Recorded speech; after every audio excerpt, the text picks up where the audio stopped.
뉴스룸을 시작하겠습니다. 이재명 대통령이 오늘 기재부와 법무부를 비롯한 6개 부처 장관 인사를 단행했습니다.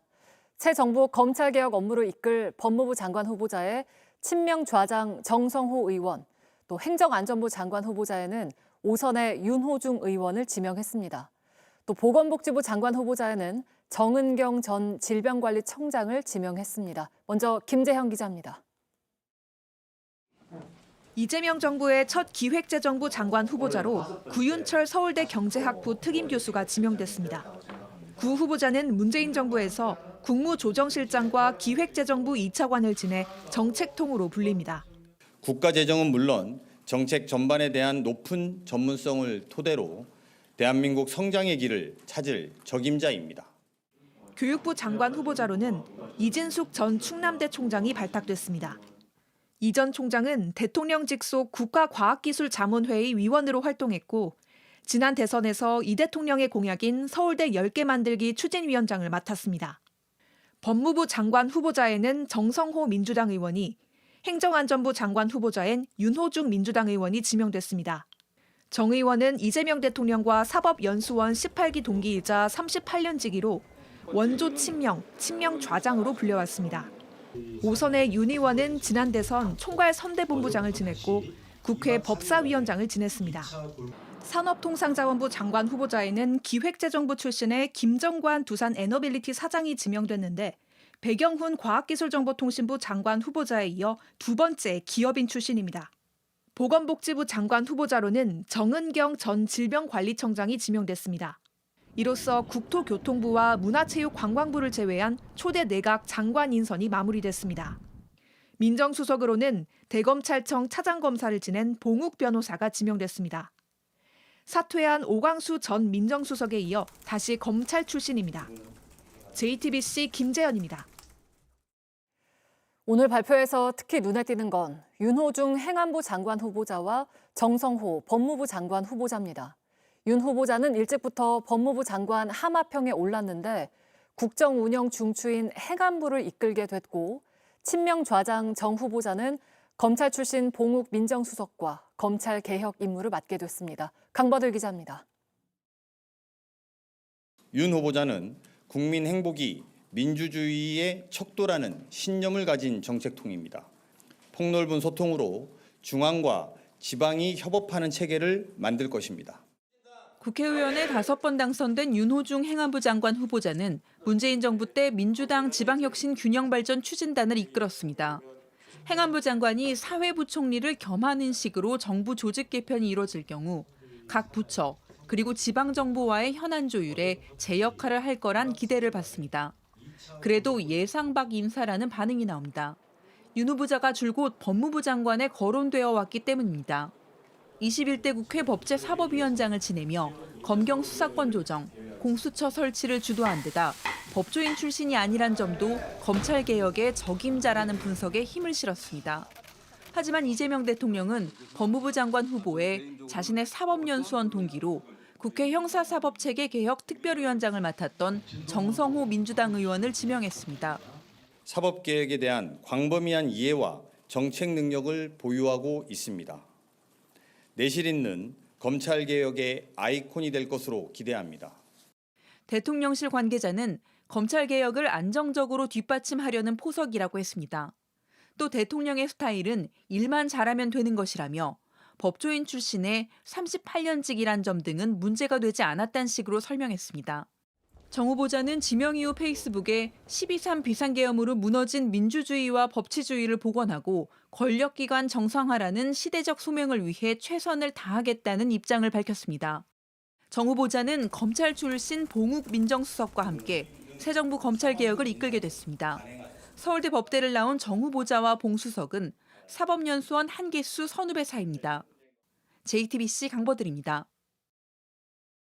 의정 갈등 수습이라는 과제를 안고 있는 보건복지부에는 정은경 전 질병청장이 임명됐습니다. 최근 배우자의 주식 보유 논란이 불거진 것 관련해선 청문회에서 소명하겠다는 입장입니다. 이희정 기자입니다. 대통령실은 정은경 후보자가 의료개혁의 적임자라고 설명했습니다.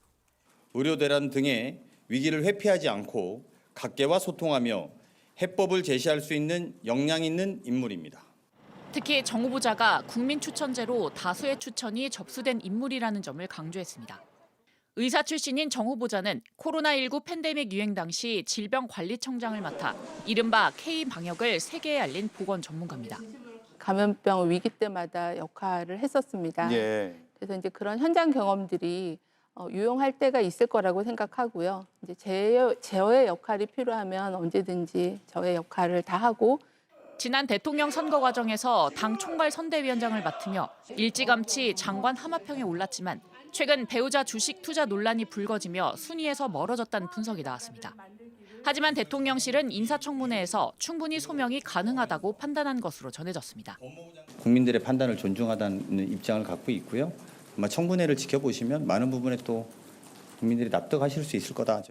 정 후보자는 입장문을 통해 진정성 있는 소통과 협력으로 의정 갈등을 신속하게 해결하겠다고 밝혔습니다. 이어 배우자 논란에 대해선 청문회에서 보다 상세히 말씀드리겠다고 덧붙였습니다. 정부가 정 후보자 지명을 통해 의료계 집단 행동 등 갈등 국면에서 복지부의 컨트롤타워 기능을 강화하려는 의지를 드러냈다는 분석이 나옵니다. JTBC 이희정입니다. 네, 그럼 대통령실 연결해서 이번 인선의 배경과 의미를 알아보겠습니다. 자, 최규진 기자, 이번에도 민주당 현역 의원들이 많이 차출이 됐네요. 네, 맞습니다. 지난 1차 인선에서 안규백 국방부 장관 후보자 지명을 포함해서 11명 중에서 5명이 현역 의원이었는데요. 오늘 발표된 정성호, 윤호중 후보자에 김민석 국무총리 후보자까지 더하면은 8명까지 늘어납니다. 여기에 강훈식 비서실장, 위성락 국가안보실장, 강유정 대변인 같은 대통령실 인사와 임광현 국세청장 후보자까지 더하면은 12명까지 늘어납니다. 이렇게 정치권 인사가 대거 중용되면은 입법부의 감시라는 삼권분립 원칙에 위배되는 것이 아니냐, 영향을 주는 것이 아니냐는 질문이 오늘 브리핑에서도 나왔었는데요. 강훈식 비서실장은 인수위 없이 출범한 정부의 특성상 즉시 투입할 수 있는 인재가 필요했다. 즉 속도를 강조했습니다. 직접 들어보시겠습니다. 당과 대통령실이 하나 되어서 지금까지 호흡해왔던 분들에 대한 깊은 신뢰가 있는 것 또한 사실입니다. 그런 면에서 현직 정치인들이 많이 발탁된 것도 혼연일체로 뛰겠다라고 해석해 주시면 감사하겠습니다. 네, 그리고 대표적인 친문계 인사인 김경수 전 지사는 지방시대 위원장으로 발탁이 됐죠. 네, 김경수 전 경남지사는 앞서서 행안부 장관으로 하마평에 오르기도 했는데요.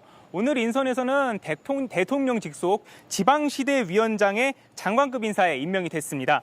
균형 발전 전략과 자치 분권 공약을 빠르게 현실화시킬 적임자라는 게 대통령실의 설명인데요.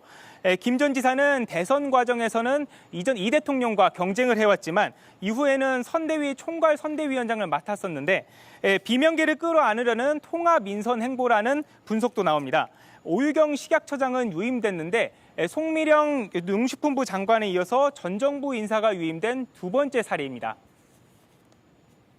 네, 그리고 기획재정부 장관에 구윤철 교수를 지명한 거는 어떻게 봐야 할까요? 이재명 대통령은 기재부의 예산 기능을 분리하겠다는 공약을 대선 과정에서 여러 차례 밝혀왔습니다.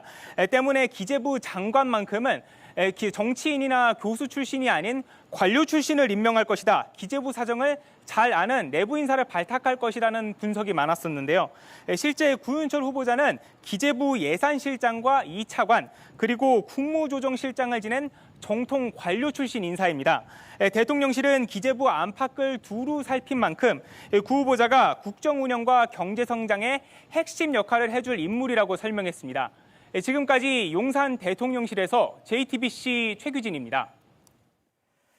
내란 특검의 첫 조사를 받은 윤석열 전 대통령이 출석 15시간 만인 오늘 새벽에 귀가했습니다.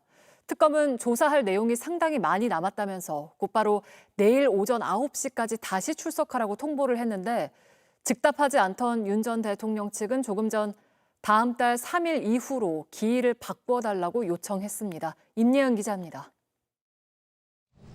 특검 조사를 마친 윤석열 전 대통령이 모습을 드러낸 건 오늘 오전 1시쯤입니다.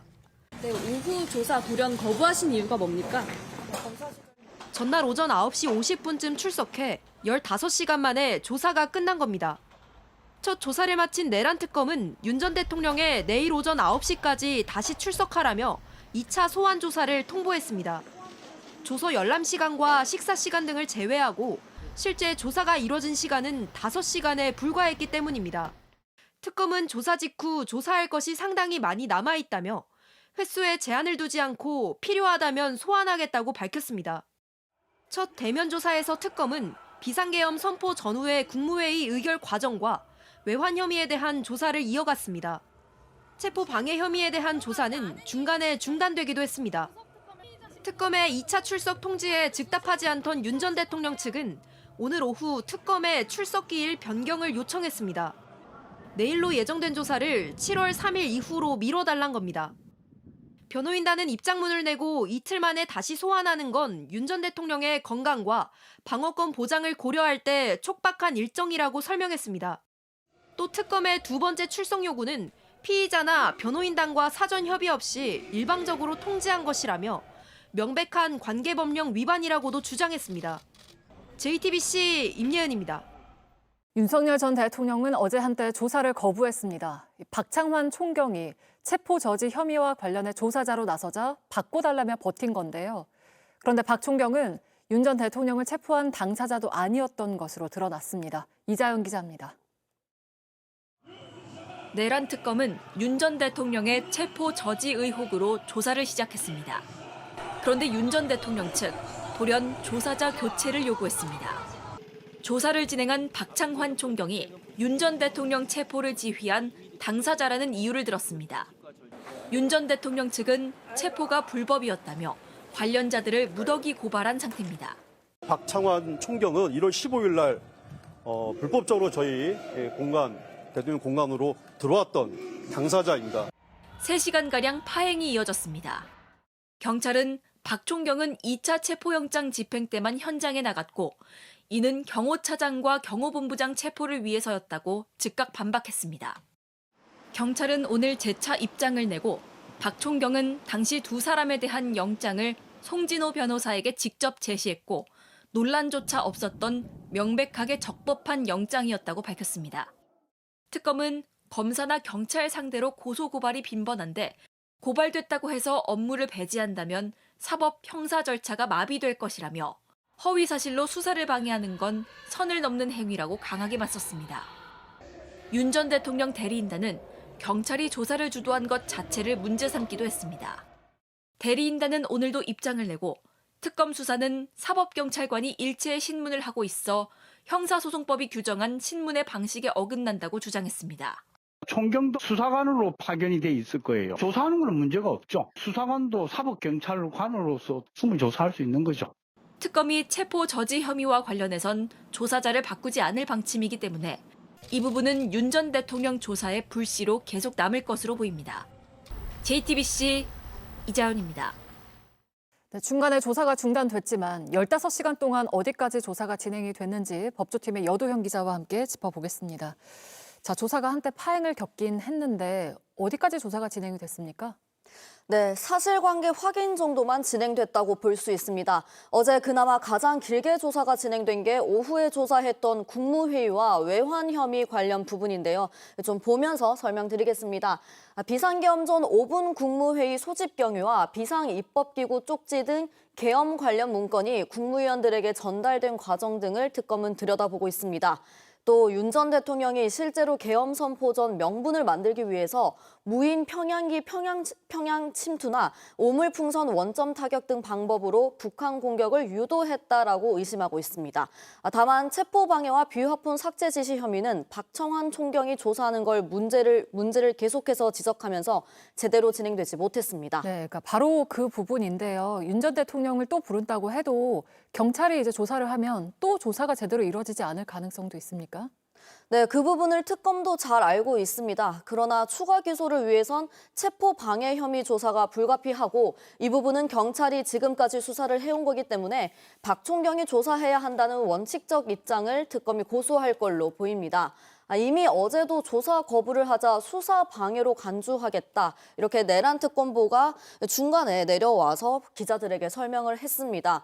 윤 전 대통령 측도 이 부분에 대해선 양보가 없습니다. 그나마 1시간 정도 이뤄졌던 부분도 그 조서에 서명 날인을 하지 않았습니다. 이게 무슨 뜻이냐면 이렇게 되면 해당 조서는 법정에서 나중에 증거로 쓰일 수 없게 됩니다. 방대한 부분의 진술을 받아내야 하는 특검은 일단 조사에 응하고 있는 국무회의 그리고 외환 부분 먼저 진술을 받아내는 걸 목표로 할 수도 있습니다. 네, 그러니까 첫날에 사실상 5시간 남짓 조사를 한 건데 내일 조사는 어떻게 될까요? 네, 특검은 첫 조사 이틀 뒤인 내일 오전 조사를 받으러 오라고 했지만 윤 전 대통령 측은 그 자리에선 즉답하지 않았습니다. 다만 조금 전 특검의 시간이 너무 촉박하다면서 7월 3일 이후로 이렇게 좀 일자를 조정해달라 이런 의견서를 냈습니다. 7월 3일 윤 전 대통령 내란 형사재판이 있으니까 그 날짜 뒤로 불러달라고 하는 겁니다. 특검은 곧바로 내부회의에 들어갔습니다. 지금도 내부회의가 진행 중입니다. 만약 요청을 받아들이지 않으면 윤 전 대통령은 특검이 예고한 그 날짜에 다시 출석해야 됩니다. 윤 전 대통령이 나오지 않으면 특검이 체포영장을 재청구할 가능성도 있습니다. 김건희 최상병 특검팀도 다음 달 2일 현판식을 목표로 해서 이 사건 기록을 넘겨받는 등 주말에도 수사 개시 준비로 한창 박차를 가하고 있습니다. 네, 법조팀의 여도영 기자와 함께 짚어봤습니다. 국회에서는 김민석 총리 후보자 인준과 추경안 심사 일정을 놓고 여야가 대립각을 세우고 있습니다. 국민의힘은 국민 청문회를 해야 한다며 추경안 심사는 시간이 더 필요하다는 입장인데 민주당은 국정 발목 잡기이고 시간 끌기라고 맞서고 있습니다. 황예린 기자입니다. 사흘째 국회에서 철야 농성 중인 나경원 국민의힘 의원. 김민석 총리 후보자 인준을 막아야 한다고 목소리를 높였습니다. 배추 총리, 그다음에 장농 총리, 스폰 총리 후보자는 안 되겠다. 수입과 지출이 안 맞는 거, 그럼 현금을 장롱에 넣고 썼느냐 하는 그런 의미입니다. 송원석 원내대표는 아예 내일 국민청문회를 열겠다며 추가 검증을 못 박았습니다. 청년, 탈북민, 분야별 전문가 등을 불러 김 후보자에 대한 검증을 이어가겠다는 겁니다. 국민의힘 소속 예결위원들은 추경안 심사 일정이 일방적으로 정해졌다고 반발했습니다. 저희들은 최소한 이틀은 보장되어야 된다고 생각을 합니다. 예결위원들이 총 50명입니다. 50명이 10분씩 질의를 한다 그러면은 그날 자정이 넘어갑니다. 여당의 정책 질의 일정이 과거 통상적인 수준보다 부족하다는 겁니다. 민주당은 야당이 새 정부의 국정 출범을 발목 잡고 있다고 반박했습니다. 국정을 통째로 멈춰 세우는 모습은 협치가 아니라 인사인질극이자 민생을 외면하는 행태일 뿐입니다. 내란을 비호하고 대선 결과를 불복하는 것과 다름 아닙니다. 추경안 질의 시간이 부족하다는 야당 주장도 의미 없는 시간 끌기용이라고 꼬집었습니다. 윤석열 정부 장관들을 상대로 집행 계획 등의 질문을 하는 건 불필요한 절차를 늘려 처리를 지연하려는 의도란 지적입니다. 이런 상황 속에 민주당은 총리 인준안 통과를 위해 내일 본회의를 열어줄 것을 요청했지만 우원식 국회의장은 일단 오는 3일까지 여야 간 합의를 기다리겠다고 했습니다. JTBC 황예린입니다. 전국에서 물놀이 사고가 잇따르는 가운데 강원도 영월에서는 7살 어린이가 물에 떠내려가는 공을 따라가다가 숨졌습니다. 경기도 화성에서 60대 택시기사를 살해하고 서울로 도주했던 20대 남성은 구속됐습니다. 사건 사고 소식 조승현 기자입니다. 캠핑장 주인이 튜브를 들고 달립니다. 잠시 뒤 구급차와 소방차가 캠핑장으로 들어갑니다. 소방대원도 구조장비를 챙겨 급히 뜁니다. 어제 오후 5시 25분쯤 강원 영월군의 한 캠핑장에서 7살 남자아이가 바로 옆 하천에 빠졌습니다. 신고 10여 분 만에 3m 깊이 물속에서 발견된 아이는 병원으로 옮겨졌지만 숨졌습니다. 경찰과 소방당국은 떠내려가는 공을 쫓던 아이가 급류에 휩쓸려 사고를 당한 걸로 보고 있습니다. 주택 담벼락의 핏자국이, 바닥엔 바퀴자국이 선명합니다.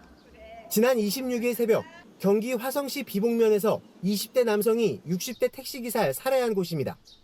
남성은 택시를 훔쳐 달아나며 마을 안 가로수와 다른 차를 들이받고 주민 2명을 치어 다치게 했습니다. 40km 떨어진 서울에서 범행 약 1시간 만에 붙잡힌 남성은 택시기사가 길을 찾지 못해 다투다 범행했다고 말했습니다. 법원은 도주 우려가 있다며 경찰이 신청한 구속영장을 발부했습니다. 오늘 새벽 충남 보령시 직원도에서 40대 남성이 어패류를 잡다 고립됐습니다. 물이 차올라 길을 잃었던 남성은 출동한 해경에 의해 무사히 구조됐습니다. 어제 저녁 제주시 화북동 주택 2층에서 불이 났습니다. 다친 사람은 없지만 주택 일부가 타 1,400여만 원의 재산 피해가 났습니다. 소방당국은 양초를 부주의하게 취급해 불이 난 걸로 보고 있습니다. JTBC 조승현입니다. 서울 집값이 너무 오르면서 고강도 대출 규제를 시행한 정부는 쏠림이나 풍선 효과가 나타나면 추가 보완 조치를 하겠다는 입장입니다. 이번 규제로 서울 아파트 74%가량의 대출 한도가 줄게 되는데 가계대출 증가세도 주춤해질 거란 관측입니다. 이상화 기자입니다. 수도권 주담대 한도를 6억 원으로 제한한다는 대출 규제가 발표되자 부동산 중개업소엔 문의가 쏟아졌습니다. 규제 당일 거래를 서두르는 경우도 많았습니다. 오후에 발표되고 나서 지방에 있다든지 이런 분들 같은 경우에는 전자계약으로 신속하게 한다든지 급하게 서둘렀던 진행되던 검토하던 것들 갑자기 부동산 대책이 이렇게 나오다 보니까 저도 이제 대출을 받아야 되는 상황인데 이런 부분에서 정확한 안내가 안 나오니까 서울 아파트 평균 시세는 14억 6천만 원. 소득이 충분하다는 가정 아래 주택담보대출 비율 70%를 적용하면 종전에는 10억 2천만 원까지 대출이 가능했지만 앞으로는 대출 가능액이 4억 2천만 원 줄어들게 됩니다. 서울 아파트의 경우 74%가량 약 127만 가구의 대출 가능 한도가 줄어들게 되는 겁니다. 일각에선 고소득층의 신용대출이 늘거나 서울 외곽 지역으로 풍선 효과가 나타날 수 있다는 지적이 나옵니다. 주택이라는 유형은 일단 사고자 마음 먹으면 그 매수 포기가 잘 일어나지 않고요. 대출 한도 내에서 매입할 수 있는 아파트를 찾다 보면 그게 이제 지역적인 풍선 효과로 좀 드러날 수 있다. 정부는 점검회의에 나서며 필요한 경우 추가 조치에 나선다는 입장입니다. 이번 달 가계대출 증가액은 5개월 연속 증가하며 7조 원에 육박했습니다. 하반기 가계대출 총량 목표는 간으로 줄이겠다고 밝힌 만큼 금융당국은 향후 월간 가계부채 증가 폭을 3조 원에서 4조 원 수준으로 관리할 걸로 보입니다. JTBC 이상화입니다.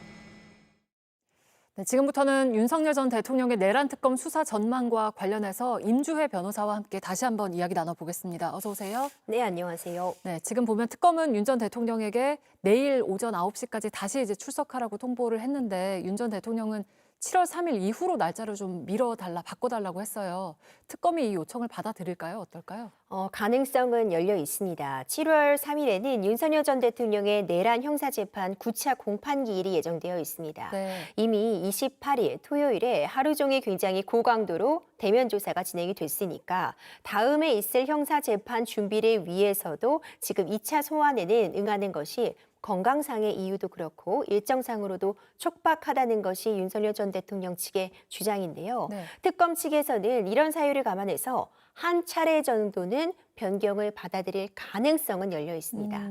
하지만 우리가 시험 전날에 하루만 더 있으면 공부 다 될 것 같은데 항상 그 하루가 부족하지만 언제나 시간은 부족하듯이요. 조사에 충분한 준비가 가능한 시간이란 없습니다. 윤석열 전 대통령은 지금 올해만 해도 한 달에 3차례 정도씩 공판기일이 빼곡하게 이미 잡혀 있기 때문에 사실상 이 공판기일들을 피해서 조사 일정을 잡는 것이 물리적으로도 불가능한 상황이고 결국 병행할 수밖에 없거든요. 이번에는 받아들여준다고 해도 다음에 또 같은 이유를 든다면 그때는 사실상 변경이 불가능하다고 판단을 할 것 같고요. 네. 경우에 따라서는 특검 측에서 이렇게 편의를 다 봐주면 조사가 진행이 될 수 없다는 입장을 관철한다면 예정대로 소환을 그대로 통보할 가능성도 열려 있습니다. 네, 지금 윤 대통령 측에서는 2차 출석 요구에 대해서 피의자나 변호인과 사전 협의 없이 일방적으로 통지를 한 뒤에 언론에 공개를 해서 관련 법령을 위반한 거다 이런 주장을 했거든요. 이런 주장은 좀 어떻게 보세요? 일반적으로 수사기관에서 소환 통보를 할 때 날짜를 지정해서 통보하게 됩니다. 협의를 거치지 않았다고 해서 그 자체로 어떤 문제가 발생하는 것은 아닙니다. 다만 실무상 보더라도 개인이 어떤 병을 앓고 있다거나 건강상의 이유 내지는 아주 중요한 어떤 그런 일정을 갖고 있을 때 조율하는 것은 충분히 가능합니다. 이전의 사례들을 보더라도 이 전직 대통령에 대한 수사 과정에서도 이런 일정 조율은 가능은 해왔었고 그런 부분들이 감안돼야겠지만 모든 일정을 다 맞춰서 수사 날짜를 정할 수는 없습니다. 완벽한 날짜를 찾는다는 것 자체가 불가능한 상황이기 때문에 어느 정도 윤석열 전 대통령 측에서도 이런 일정은 감안할 수밖에 없는 상황이라고 보여져서 반드시 변호인과 사전 협의를 거쳐야 한다거나 이 일정 조율을 하지 않았다고 해서 특검 측에 어떤 잘못이 있는 것은 아닌 상황으로 평가가 됩니다. 네, 윤 전 대통령의 구속영장 청구 여부도 이제 관심인데 앞선 사례들을 보면 박근혜 전 대통령 같은 경우에는 조사 있은 뒤에 닷새 뒤에 그리고 이명박 전 대통령은 조사 나흘 뒤에 구속영장이 청구가 됐어요. 이번에는 어떨까요? 이 두 전직 대통령 사례 같은 경우에는요. 한 차례 대면 조사 이후 4, 5일 정도 시간이 지난 다음에 전격적으로 구속영장이 청구가 됐습니다. 이번 사안 같은 경우는 좀 다른 측면이 있습니다. 현재 이미 내란죄 형사재판이 진행 중인 상황이라는 점은 이전과는 좀 다른 상황으로 보여지고요. 그리고 이 내란죄의 수사 진행 과정에서 한 차례 이 구속 취소 결정이 있었다는 점도 좀 변수로 작용할 수는 있어 보입니다. 네. 그만큼 너무 섣부르게 구속영장을 청구하기보다는 형식적인 부분들을 좀 갖추어 갈 것으로 보이고요. 하지만 분명한 부분은 일전에 윤석열 전 대통령에 대한 특검 측이 청구했던 체포영장이 발부가 되지 않은 건 지금 자진 출석하겠다는 의사를 밝히고 있기 때문에 발부가 되지 않은 것이지 다른 체포 사유가 없다고 본 것은 아니었습니다. 네. 만약 계속해서 어떤 이 조사 일정을 연기하거나 변경해달라고 한다거나 이 소환에 응하지 않는 태도가 한두 차례만 더 반복이 되더라도 특검 입장에서는 다시 강제적인 조치, 체포영장이라던가 아니면 이미 대면 조사가 한 차례는 있었기 때문에 지금까지의 정리된 자료를 바탕으로 해서 구속영장을 청구할 가능성도 충분히 있어 보입니다. 네, 어제도 그랬고 윤 전 대통령 측은 특검 수사 단계마다 이제 절차적 정당성의 문제를 제기하는 부분들이 있어 왔는데 이게 재판에는 어떤 영향을 미칠지도 특검은 이런데 어떻게 대응을 해야 할지도 좀 짚어주실까요? 그렇죠. 이제 특검 같은 경우에는 상시적으로 항상 운행되어 오는 그런 기관은 아닙니다. 이 특별한 사건이 발생했을 때 지금 운영이 되고 있는 것이기 때문에 전례나 사례, 이전의 선례들을 찾기가 쉽지 않은 것도 맞습니다. 그렇기 때문에 윤석열 전 대통령 측에서는 당연히 방어권 행사 차원에서라도 절차적인 문제점을 계속 주장해 올 것입니다. 이제 이런 부분을 대비해서 특검 측에서는 어떤 절차적인 흠결을 갖추지 않는 것이 매우 중요해 보입니다. 지금 굉장히 신속하게 수사를 이끌어 나가고 있고 이런 것은 특검도 150일이라는 그런 시간의 제한이 있기 때문에 신속하게 나가는 부분에 대해서는 충분히 이해가 가는 바이나 정확한 수사를 위해서 이 단계마다 적법 절차를 거쳐 나가는 것, 이 부분도 매우 중시할 것이라고 봅니다. 네, 알겠습니다. 오늘 말씀 여기까지 듣겠습니다. 임주혜 변호사와 함께했습니다. 고맙습니다. 일론 머스크 테슬라 최고 경영자가 트럼프 대통령의 이른바 크고 아름다운 법안에 대해서 완전히 미친 짓이라며 또다시 거친 비판을 했습니다. 감세가 골자인 해당 법안은 본회의 상정 절차에 들어갔는데 가까스로 봉합됐던 두 사람의 갈등이 다시 격화될 분위기입니다. 워싱턴 정강현 특파원입니다. 현지 시간 28일 미 연방 상원의회는 트럼프 대통령의 핵심 국정 과제를 담은 이른바 하나의 크고 아름다운 법안에 본회의 안건 상정 절차에 들어갔습니다. The one big beautiful bill to secure our borders, turbocharge our economy and bring back the American dream. That's what's happening too. 표결을 앞둔 시각 일론 머스크 테슬라 CEO는 감세가 골자인 이 법안을 강하게 비판하는 글을 올렸습니다. 수백만 개의 일자리를 파괴하는 법안으로 완전히 미친 짓이라고 주장했습니다.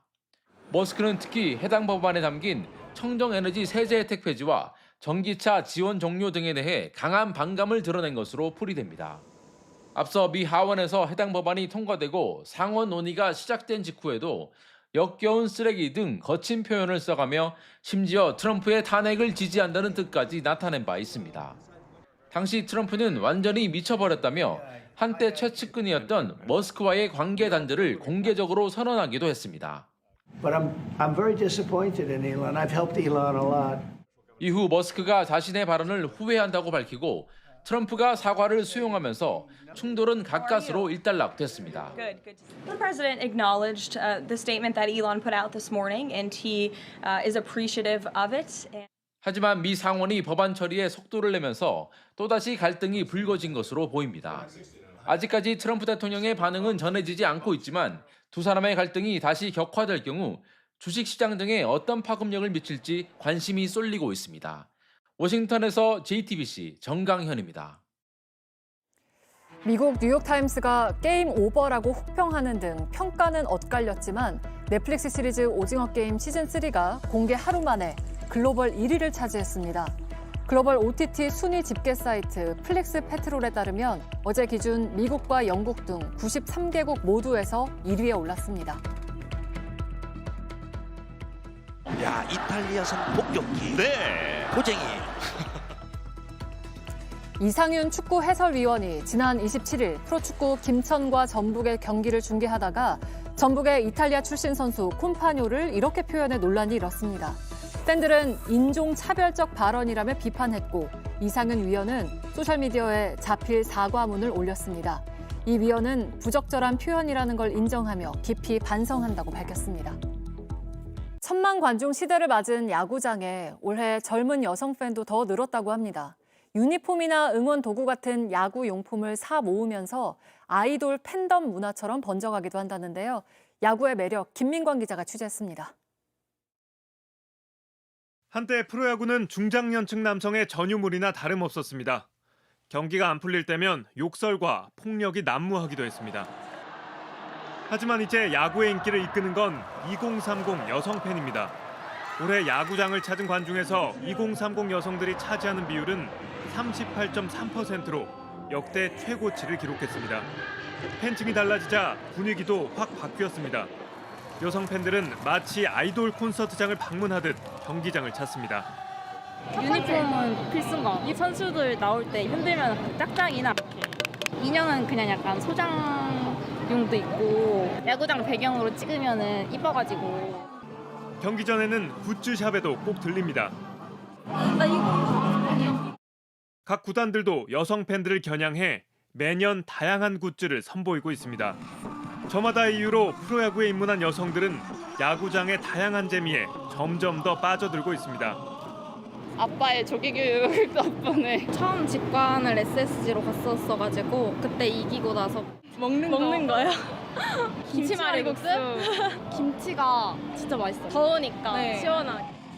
좋아하는 선수들의 응원가를 목청이 터져라 따라 부르다 보면 어느새 스트레스가 풀립니다.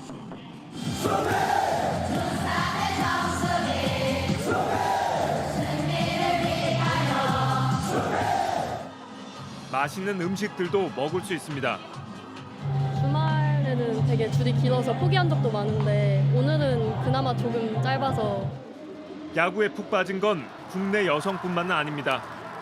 Good vibe, like people help us to find the good location for tickets, so it's really friendly. It's good. JTBC 김민관입니다. 폭염주의보 지역이 중북부 지역으로 더 확대된 가운데 당분간 덥고 습한 날씨가 이어질 거란 예보입니다. 모레는 경기 북부와 강원에 가끔 비가 오겠고 충청 이남으로는 소나기가 오겠습니다. 뉴스룸 마치겠습니다. 고맙습니다.